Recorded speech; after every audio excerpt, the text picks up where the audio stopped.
Na hii ni Mnyalu TV. Katika milima inayotazamana na mji wa Medellin nchini Colombia, yapo majengo ya kifahari ndani ya milima hiyo, ambayo kwa sasa majengo haya yanatumika kama nyumba ya watawa wa kanisa Katoliki. Lakini kabla ya watawa kupewa majengo haya mwaka 2007, majengo yalikuwa ni gereza ambalo lilijengwa mwaka 1991 kumhifadhi mfungwa maalum raia wa Colombia. Gereza hili lilikuwa ni tofauti kabisa na magereza yote ambayo umewahi kuyasikia, kwani gereza hili licha ya kuwa mali ya serikali, lakini michoro yote ilichorwa kwa kubuniwa na mfungwa mwenyewe. Si hivyo tu, bali hata maskari magereza ambao walikuwa wanalinda gereza hili walichaguliwa na mfungwa mwenyewe, na hata polisi wa nchi ya Colombia walikuwa hawaruhusiwi kabisa kusogelea gereza hilo hata umbali wa maili 12. Kama hiyo haitoshi, gereza hili lilikuwa na uwanja wa mpira wa miguu, lilikuwa na bafu lenye jacuzzi, lilikuwa na bar, lilikuwa na maporomoko ya maji waterfalls yaliyobuniwa kiustadi zaidi, na pia chumba cha selo alicholala mfungwa huyu kilikuwa na kitanda kikubwa cha duara chenye kuzunguka pamoja na televisheni kubwa. Kama hii haitoshi, kwenye gereza hilo pia kulikuwa na chumba maalum cha michezo ya watoto maalum kwa ajili ya watoto na mfungwa huyo kipindi akitembelewa na familia yake. Na pia ndani ya gereza kuliwekwa darubini kali ya kumwezesha mfungwa huyo kuangalia katika mji wa Medellin, ambako familia ya mfungwa huyo iliishi, na kila siku jioni walitoka nje ya kibarazani kuongea naye kwenye simu huku akiwatazama kwa darubini. Gereza hili lilijulikana kama La Catedral, The Cathedral, na lilimhifadhi mfungwa muhimu zaidi duniani na binadamu aliyefinyanga na kuifanya biashara ya mihadarati iwe jinsi ilivyo hivi leo. Marafiki zake wa karibu walipenda kumuita El Patron, The Boss, au El Zar de la Cocaine, The Tassel of Cocaine. Lakini alipozaliwa wazazi wake walimuita Pablo Emilio Escobar Gaviria, au kwa kifupi Pablo Escobar, kama ulimwengu wote ulivyomtambua. Historia ya The Boss. Akiwa mtoto wa tatu kwenye familia ya watoto 7, ambapo baba yake alikuwa ni mkulima na mama yake mwalimu wa shule ya chekechea, Pablo Escobar alikuwa ni mwenye kutamani mambo mazito na mwenye maono makubwa tangu angali mtoto. Pablo Escobar akiwa kwenye umri wa makumi, mara kwa mara aliwaambia ndugu zake na marafiki zake kuwa anataka awe na utajiri wa kiasi cha peso milioni 1 za Colombia atakapofikisha umri wa miaka 22. Ndoto hizi zilimfanya ashindwe kumaliza chuo kikuu alipokuwa anasoma Universidad Autónoma Latinoamericana of Medellin na kujiingiza katika biashara halali na haramu, na hatimaye aliacha masomo chuoni. Moja ya biashara zake haramu za kwanza kabisa akiwa kijana chini ya umri wa miaka 21 ilikuwa ni kutengeneza vyeti bandia vya stashahada vya chuo alichokuwa anasoma na kuwauzia watu waliohitaji kwa ajili ya kwenda kupata ajira. Pamoja na biashara hiyo, pia Pablo alijihusisha na kusambaza mizigo ya sigara zilizokuwa haziruhusiwi nchini Colombia, Marlboro. Pia alifanya kazi kama mlinzi binafsi, bodyguard, pamoja na wizi wa magari. Moja ya matukio muhimu ya ujana wa Pablo Escobar yaliyochangia kuamsha ari ndani yake na kumfanya atamani kuwa moja wa manguli wa biashara haramu ilikuwa ni tukio ambalo alifikisha miaka 26. Alifanikiwa kuweka bank cash deposit kiasi cha peso milioni 100. Mafanikio haya yaliwasha taa ndani yake na kuamsha ari ya kutaka kuwa papa katika dunia ya siri ya ulimwengu wa biashara haramu. Katika miaka ya 1970, mamlaka ya kupambana na matumizi mabaya ya madawa nchini Marekani, US Drug Enforcement Agency waliwahi kutangaza kuwa wamewekeza zaidi ya rasilimali zao kupambana na matumizi na uingizaji wa dawa aina ya heroin nchini Marekani, na kwa maoni yao walisema kuwa wanadhani madawa ya aina ya cocaine hayakuwa na uwezo wa kuleta uteja, yani addictional, au kufanya mtumiaji kuwa mhalifu tofauti na madawa ya heroin. Hivyo basi walielekeza nguvu zao zote na rasilimali na kupambana biashara ya usafirishaji wa heroin kama kipaumbele cha kazi zao. Hili lilikuwa ni kosa kubwa sana kwa upande wao, kwani kijana Pablo aliona mwanya huu dhaifu wa upande wa DEA, au pengine tuseme kwamba Pablo alifahamu zaidi kuhusu ulimwengu wa mihadarati kuliko DEA. Kitu kikubwa ambacho Pablo alikiona na watu wakiwemo DEA hawakukiona ilikuwa ni uwezekano wa potential ya kuifanya cocaine kuwa moja ya madawa yenye soko zaidi Amerika Kaskazini. Katika kipindi hiki kulikuwa na watumiaji wachache sana wa cocaine nchini Marekani, lakini Pablo aliona fursa ya kuifanya mihadarati hiyo kuwa moja ya madawa yenye kuhitajika sana nchini Marekani na ulimwenguni kiujumla. Kutokana na uzoefu wake wa ulimwengu wa kihalifu, Pablo aligundua kuwa zao la coca linalimwa nchini Bolivia ambalo linatumika kutengeneza cocaine ni bora zaidi kuliko coca inayolimwa nchini kwake. Hivyo basi Pablo akadhamiria kuwa kama anaingia kwenye biashara hii ya kusafirisha cocaine, ni lazima mihadarati yake iwe tofauti na ubora zaidi kuliko cocaine nyingine za watu walizozoea kutumia. Akadhamiria kufanya cocaine yake iwe daraja la kwanza ili kuvutia watumiaji na kufanya soko likue kwa haraka kama sehemu ya mkakati wake wa kuingia rasmi kwenye biashara ya kusafirisha mihadarati. Mwaka 1975 Pablo alisafiri mpaka nchini Bolivia kukutana na Roberto Juarez Gomez, ambaye marafiki zake walipenda kumuita El Padrino, the Godfather, kiongozi wa genge lililoitwa La Corporation, the Corporation Juarez. Alikuwa ndo mtu pekee anaendesha na kuratibu uzalishaji wa zao la coca katika nchi ya Bolivia na Peru. Kipindi hiki Juarez tayari alikuwa na mtandao mkubwa katika Amerika ya Kusini na alikuwa na jina kubwa, ushawishi na nguvu ya kijeshi. Hivyo haikuwa kazi rahisi kwa kijana Pablo kumshawishi Juarez akubali kufanya naye biashara. Juarez alikuwa na nguvu kiasi kwamba alikuwa na jeshi lake binafsi la anga, Air Force, na wanajeshi wa miguu 1500 ambao walipatiwa mafunzo nchini Libya. Pablo alitumia uwezo wake wa kujieleza na uzoefu wake wa ulimwengu wa kihalifu kumshawishi Juarez na kumweleza kuhusu mkakati wake wa kuiteka biashara ya cocaine nchini Marekani. Pablo alimpa wazo Juarez kuwa atumie ushawishi wake alionao serikalini. Juarez alikuwa amefanikiwa kupenyeza mdogo wake serikalini na kuwa waziri wa mambo ya ndani ahakikishe wanakutana na kiongozi wa Cuba Fidel Castro ili wamuombe kuwa mshirika wao katika mambo kadhaa. Suala hili lilifanikiwa kwani Pablo na Juarez walipata fursa adhimu na wakakutana na Fidel Castro, na ombi lao kubwa kwake lilikuwa ni kuruhusu kupitisha mizigo yao nchini kwake Cuba na nchi za jirani pasipo na bugdha. Pia walimuomba aruhusu ndege zao za mizigo zitue kwenye viwanja vyake vya Cuba na kujaza mafuta pale inapobidi kufanya hivyo. Castro akawakubalia kwa masharti mawili. Moja ni kwamba atakuwa na wachaji mamilioni ya dola za Kimarekani kwa huduma hizo, na pili, mihadarati hiyo isiuzwe ndani ya Amerika ya Kusini bali safirishwe na kuuzwa Marekani, ambapo Fidel Castro alisisitiza kuwa atafurahi akiona vijana wa mabepari wakiharibika na mihadarati. Masharti yote mawili yalikubaliwa na Pablo na Juarez. Kisha wakarejea Bolivia baada ya kufanya mazungumzo juu ya namna watakavyofanya biashara.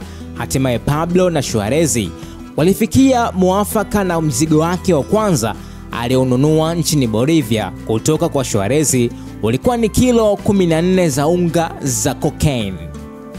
Baada ya unga ghafi kufikishwa nchini Colombia kwenye mji wa Medellin, ambapo alikuwa ameandaa jengo maalum la ghorofa 2 ambalo alitengeneza kuwa maabara maalum, ambapo cocaine ghafi kutoka Bolivia ilichanganywa na malighafi nyingine na kuboreshwa zaidi kikemia na hatimaye kupata cocaine daraja la kwanza aliyohitaji tayari kusafirishwa nchini Marekani kwa walaji.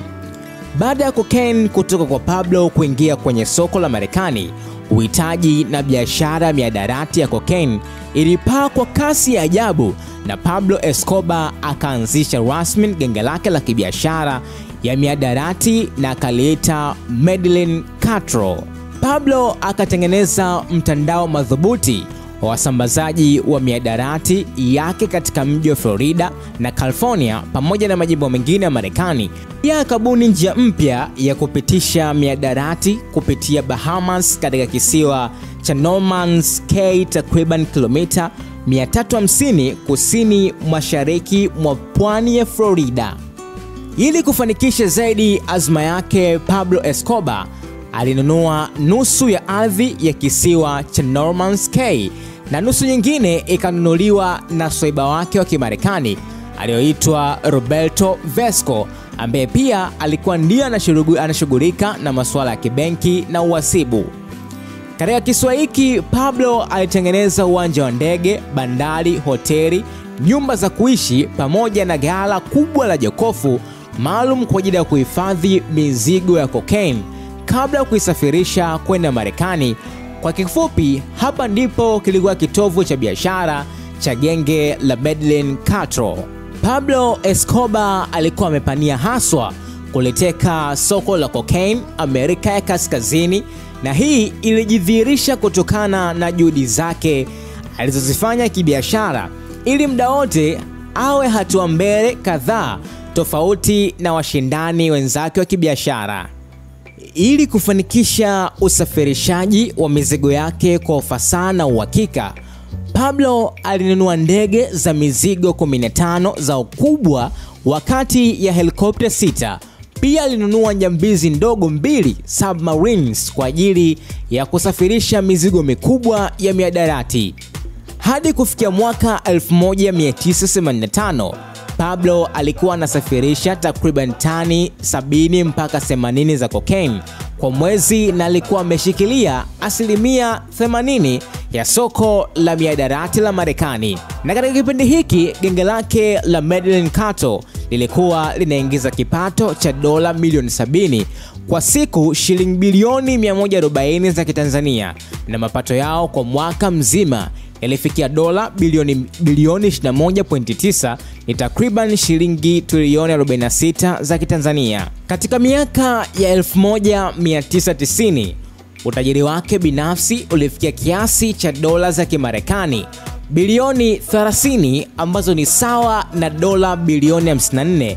Kwa hesabu za sasa ni takriban shilingi trilioni 110 za Kitanzania. Jarida maarufu la Forbes lilimworodhesha Pablo Escobar kama mtu namba 5 tajiri zaidi ulimwenguni na mhalifu tajiri zaidi katika historia ya ulimwengu.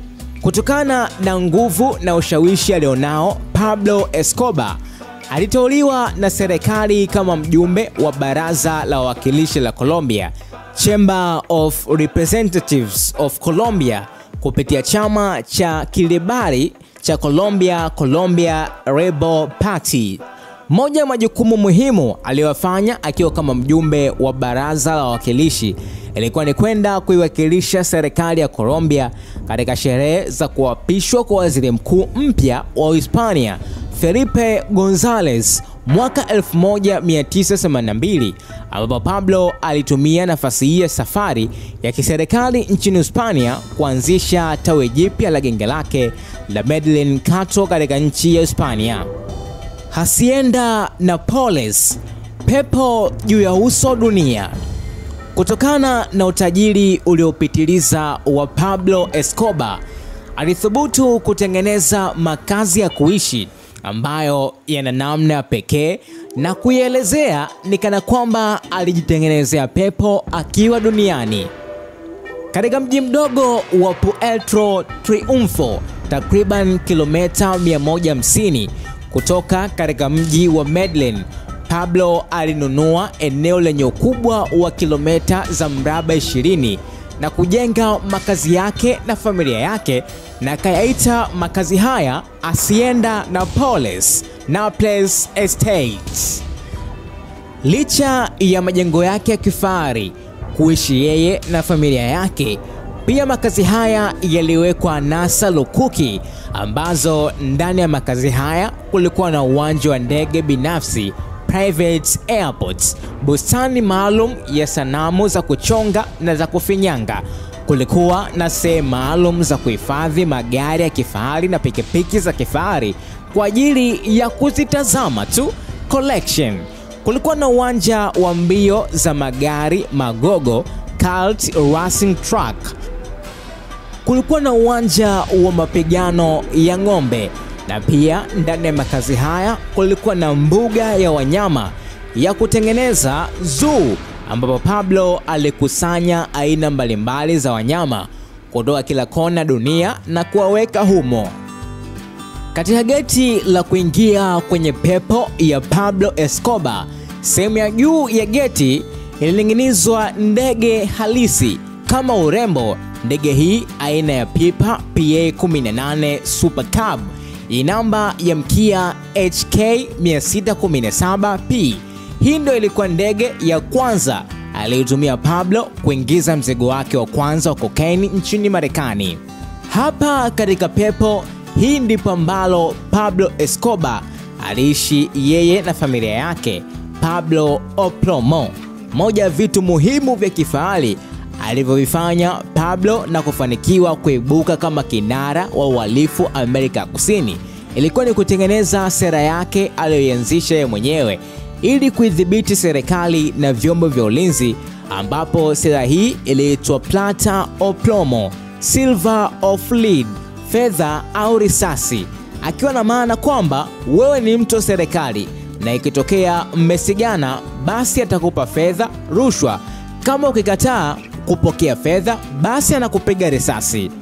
Sera hii ilimfanya Pablo aogopwe na watendaji wa serikali pamoja na vyombo vya usalama, na ikapelekea wengi kukubali plata, silver au fedha, wakihofia kupoteza maisha endapo wangekataa fedha kutoka kwa Pablo Escobar.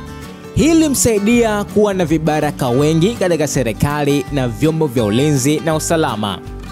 Lakini sera hii iligharimu maisha ya watu wengi sana, wale ambao walikataa kupokea fedha kutoka kwa Pablo, na mojawapo ya matukio mawili yanayokumbukwa sana ya utekelezaji wa sera ya Plata o Plomo ni haya.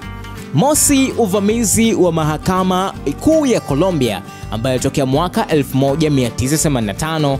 Mwaka huo, baada ya mabishano ya muda mrefu bungeni kuhusu vifungu vya kikatiba vinavyokataza raia wa nchi ya Colombia kukabidhiwa kwa nchi ya kigeni akiwa kama muhalifu, hatimaye serikali ikafunga kesi ya kikatiba ya kimahakama kuu ya Colombia, ikataa ruhusa ya kukabidhi baadhi ya wahalifu kwa serikali ya Marekani ikitokea wakikamatwa.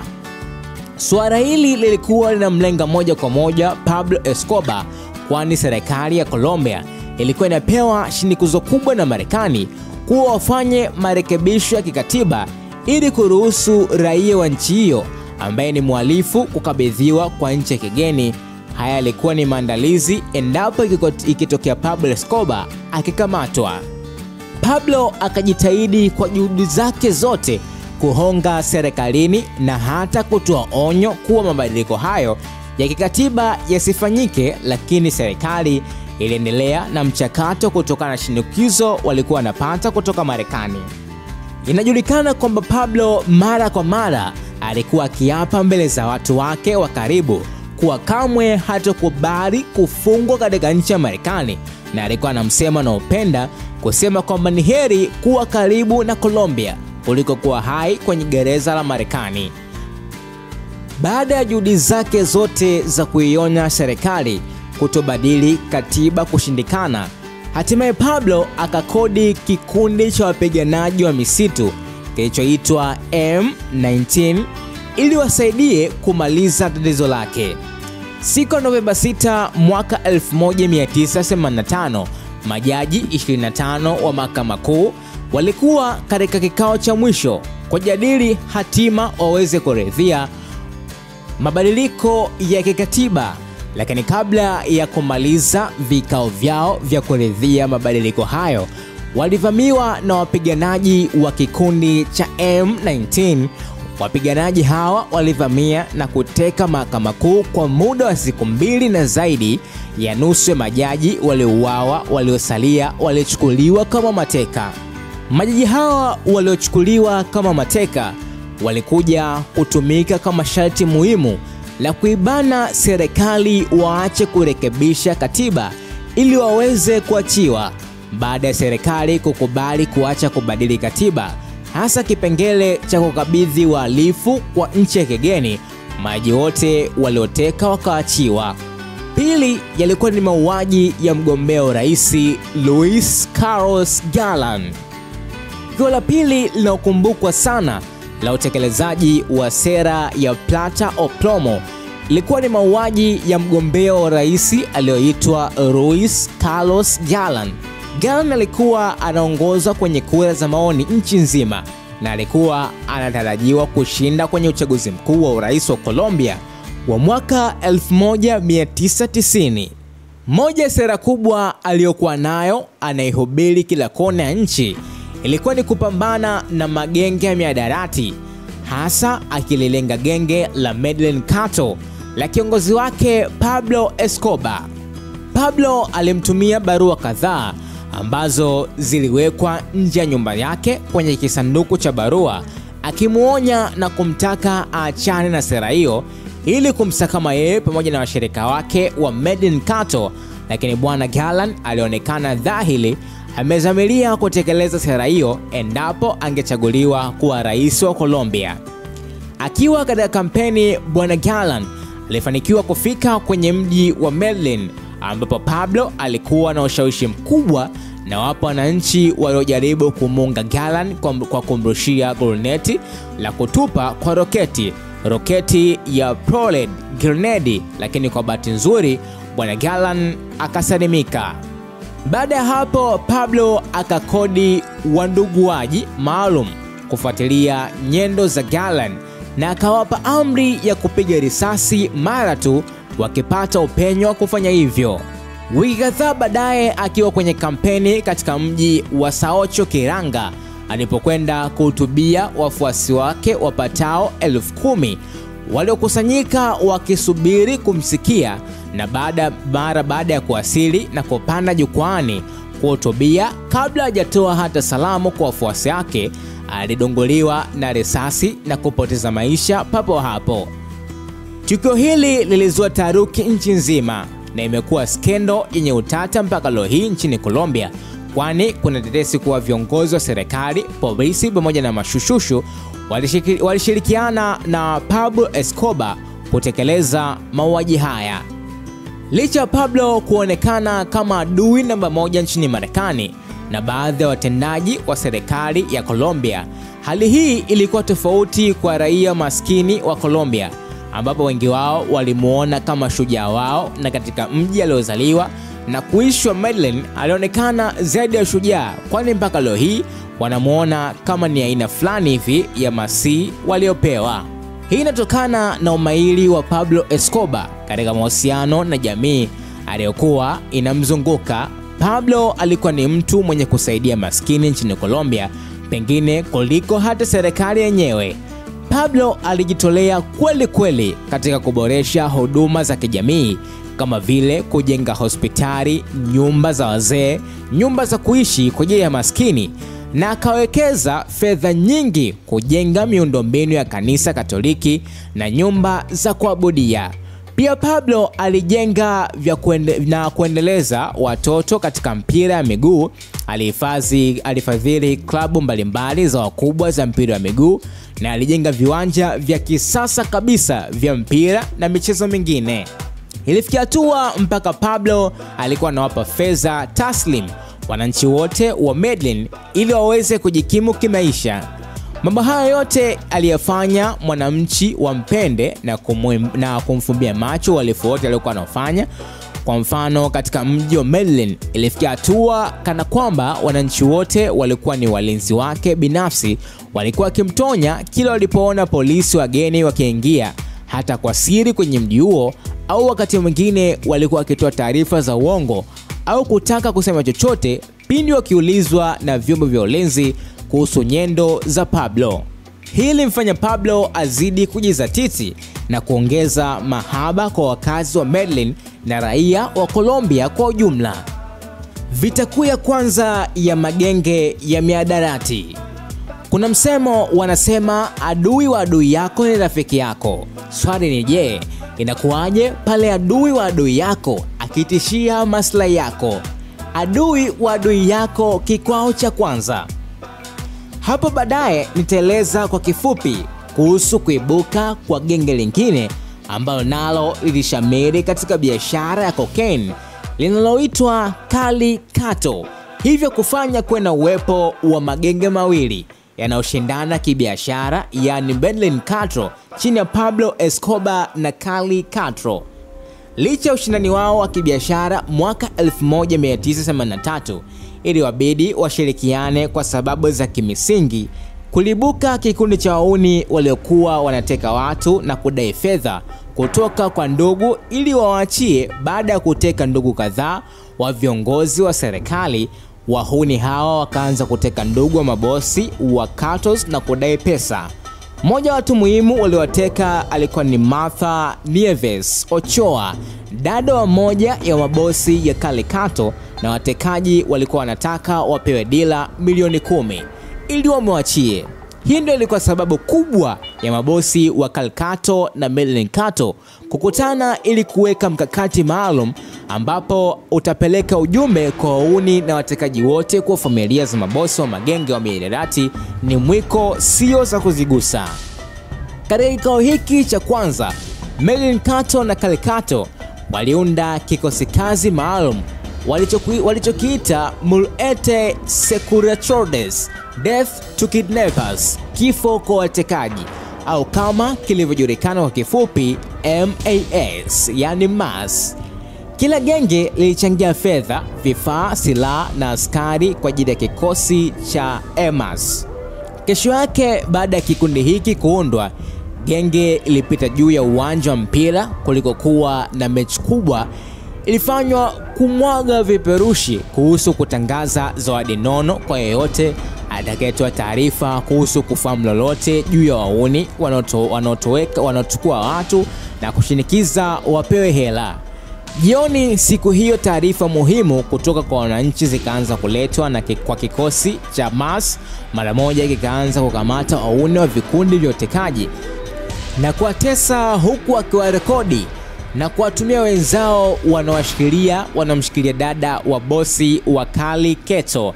Ndani ya siku 3, Martha Nieves, dada wa bosi wa Cali Cartel, aliachiwa akiwa salama salmin, na huo ndio kwa mwisho wa magenge ya wahuni kuteka wanafamilia wa mabosi wa magenge ya mihadarati. Kama ni rafiki yako, anaweza kuwa mshirika wako. Kikao cha pili. Licha ushindani wa kibiashara kuendelea kuwepo kati ya Medellin Cartel ya Pablo Escobar na Cali Cartel, lakini kufanikiwa kwa mkakati wa MAS kuliwapa moyo kuwa yako maeneo mengine yanayoweza kufanya kwa kushirikiana yakawa na faida kwa pande zote mbili. Sehemu ya kwanza ambayo waliona inaweza kuwa na faida kwa pande zote mbili ikiwa ni Cali Cartel kukubali Pablo Escobar aweze kupitisha fedha zake haramu katika benki ya First Inter-American Bank ambayo ilikuwa inamilikiwa na maswaiba wa mabosi wa Cali Cartel. Ilikuwa na faida kwa wakubwa Pablo, kwani alikuwa ni njia rahisi na usalama kwake kuweza kusafirisha fedha zake haramu, lakini pia ilikuwa na faida upande wa mmiliki wa benki, maswaiba wa mabosi wa Cali Cartel, kwani wao wangepata faida kutoka huduma hiyo kwa Pablo kutoka mabilioni ya dola ambayo atakuwa anapitisha kwenye benki yao. Sehemu ya pili, wanaokubaliana kushirikiana ilikuwa ni namna ya kuratibu bei ya cocaine mtaani, kuratibu viwango vya ubora wa wazalishaji wa njia salama za kusafirisha mizigo. Sehemu ya tatu, walikubaliana kuhusu kugawa soko Calicato, wakakubaliwa kuendesha biashara kwenye jiji la New York, na Medellin Cato ya Pablo Escobar wakapewa Florida na Miami. Jiji la Los Angeles likaachwa kama sehemu huru ambayo yote anaweza kufanya biashara. Pamoja wakasonga na biashara ikashamiri, lakini rafiki yako anapotishia maslahi yako. Vita kuu ya kwanza ya Pablo Escobar na Calicato. Biashara ya madawa ya kulevya katika Amerika Kusini na duniani kote kwa miaka yote imetawaliwa na vita kati ya magenge yanayopambana ili kumiliki na kujipatia ushawishi zaidi katika soko. Lakini katika historia hakuna vita ya magenge na mihadarati inayotishia au kutikisa Marekani na Amerika Kusini kama vita kati ya Medellin Cato ya Pablo Escobar na dhidi ya Calicato. Vita hii ilitishia hata usalama wa uwepo wa taifa la Colombia na kuleta aibu kubwa kwa serikali za Colombia na Marekani. Lakini kabla sijaeleza chochote kuhusu vita hii, nieleze kwa kifupi kuhusu Calicato. The Calicato. Calicato ilianzishwa mwishoni mwa miaka ya 1970 kikiwa kama kikundi maalum cha wapiganaji kilichokuwa kinatumiwa na Pablo Escobar na kijulikana kama Las Chemas. Mojawapo ya kazi walizozifanya kwa mafanikio ilikuwa ni utekaji wa raia wawili wa nchi na Oasis, na wakalipwa kiasi cha $700,000. Baada ya malipo haya, washirika wa kikundi cha Las Chemas wakajitenga na Pablo Escobar na kukimbilia kusini mwa nchi ya Colombia katika mji wa Cali, na wakatumia fedha hiyo kuanzisha biashara yao ya mihadarati kwa kufahamika kama The Calicato. Baada ya biashara ya kuanza kukua, wakafanikiwa kushawishi wanajeshi kadhaa waasi na kujiunga nao katika biashara, na wakafanikiwa kuwapata wengi zaidi. Uwepo wa wanajeshi katika Calicato unadhihirisha na mfumo wao wa kibiashara pamoja na uwezo wa kufanya upelelezi na ushushushu. Kwa mfano, mfumo wao wa kibiashara ulikuwa na tofauti na Medellin Cato ya Pablo Escobar, ambayo yenyewe ilikuwa ni genge linalomilikiwa na mtu mmoja, Pablo Escobar, lakini Calicato wenyewe walikuwa ni muunganiko wa wafanyabiashara waliojitegemea wanaounda genge, mtandao mmoja wa mihadarati Calicato. Kwa upande wa ushushushu na upelelezi, walikuwa mahili kiasi kwamba katika baadhi ya ripoti za CIA walikuwa wanawaita kwa jina la utani Cali the KGB, wakiwafananisha na shirika la upelelezi la Urusi ya kipindi hicho. Sasa turejee kwenye vita kuu. Ushindani mkubwa wa kibiashara kati ya magenge haya mawili unaweza kuwa sababu kubwa ya wao kuingia vitani, lakini hii iliepushwa kutokana na vikao vya makubaliano walivyokaa aliwankuu kugawana soko. Sababu kubwa zaidi ya misingi iliyochochea vita hii ilikuwa ni Pablo kuamua kuacha kuheshimu makubaliano aliyoingia na Calicato kutokana na genge hili kujihusisha na vitendo ambavyo Pablo alivipinga kwa nguvu zote. Haijulikani ni kicha gani kiliwapata viongozi wa ngazi za juu wa Calicato, lakini ilipofika miaka ya kati ya 1980, Calicato wakaanza kujihusisha na imani zenye utata wa kusafisha kizazi jamii, social cleanse. Calicato walisimamia mauaji ya mamia ya watu kwenye mji wa Cali pasipo sababu ya msingi, wakidai kuwa watu hao wanaichafua Cali. Mauaji yao yaliwalenga walemavu, machangodoa, watu wanaojihusisha na mapenzi ya jinsia moja, watoto wa mitaani na watu wasiokuwa na makazi. Baada ya kuwaua, waliwaandika maandishi kifuani: Cali limpia, Cali linda, clean Cali, beautiful Cali, Cali nadhifu, Cali iliyopendeza. Vitendo hivi vilimkera sana Pablo Escobar na ikampa sababu ya kutoheshimu makubaliano yake na Calicato kuhusu kugawana soko, na akaamuru watu wake wafanye biashara nchini Marekani katika mji wowote ule wanaojisikia. Kitu hiki kikawakera viongozi wa Calicato, na ili kumuonyesha kuwa wamechukizwa, wakaanza kutoa fadhili kwa kikundi cha wapiganaji kilichokuwa kinajiita Los Pepes, ambacho ni kifupi cha Los Perseguidos por Pablo Escobar, people persecuted by Pablo Escobar, watu walioumizwa na Pablo Escobar. Kikundi hiki kilikuwa kinaundwa na ndugu za watu waliouawa na Pablo au wapambe wake na waliokuwa wamejiapiza kumsaka na kumuua Pablo popote alipo duniani. Kitendo cha mabosi wakali Kato kuanza kukipa ufadhili kikundi hiki kilichochea moto wa vita magenge ambapo haukuwahi kuonekana hapo kabla. Katika kipindi hiki Colombia ilishuhudia mauaji ya kutisha ambapo wafuasi wa magenge yote mawili walikuwa wakitafutana usiku na mchana. Mauaji haya yaliwahusu mpaka marafiki, ndugu na wanafamilia wa makundi yote mawili.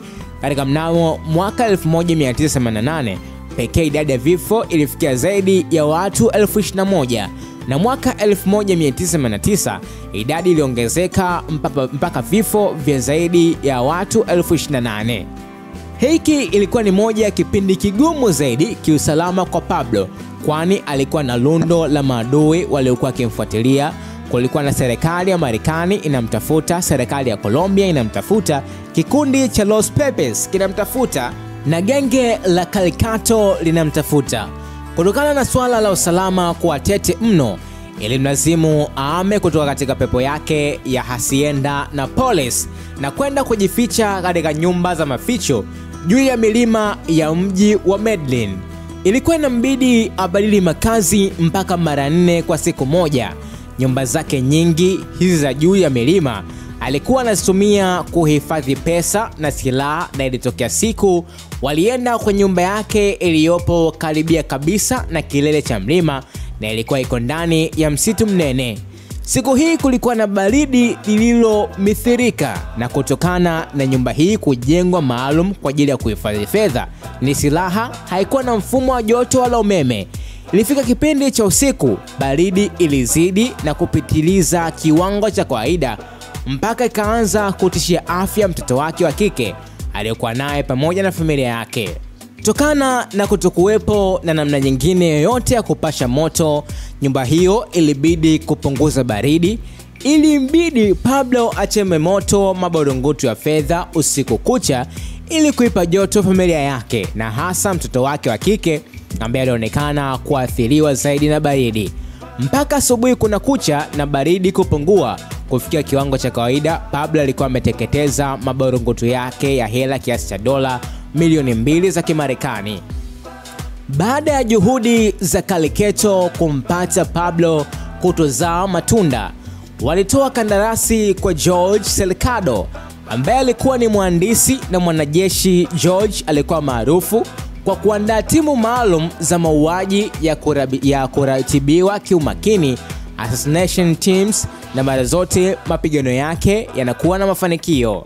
Baada ya Jorge kupewa ofa hii na mabosi wa Calicato, aliwasiliana na watu wake ambao walikuwa ni wanajeshi wa kikodi, mercenaries kutoka nchi ya Uingereza, ambapo walikuwa wamewahi kutumika katika jeshi la Uingereza, kitengo maalum cha anga CAS, Special Air Service.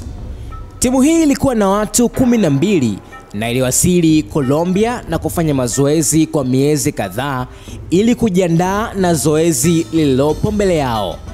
Walifahamu kuwa kwa kipindi hicho Pablo alikuwa amejificha mahali kusikojulikana kwenye milima, hivyo walisubiri wapate taarifa kuwa amerejea kwenye pepo yake ya Hacienda ili wafanye shambulio la kushtukiza. Siku hiyo haikuchelewa sana, kwani timu ya mpira ambayo Pablo alikuwa anashabikia na kuifadhili ilifanikiwa kuchukua ubingwa wa ligi kuu ya Colombia. Hivyo Pablo alirejea jijini Medellin ili ajumuike kusherekea ushindi huo. Kikosi hiki kilichotumwa kumuua Pablo walijiandaa na chopa 2 za kivita zilizobeba silaha nzito za mpango wao ulikuwa wamshtukizie Pablo nyakati za asubuhi na kufanya shambulizi nyumbani kwake Hacienda Nápoles.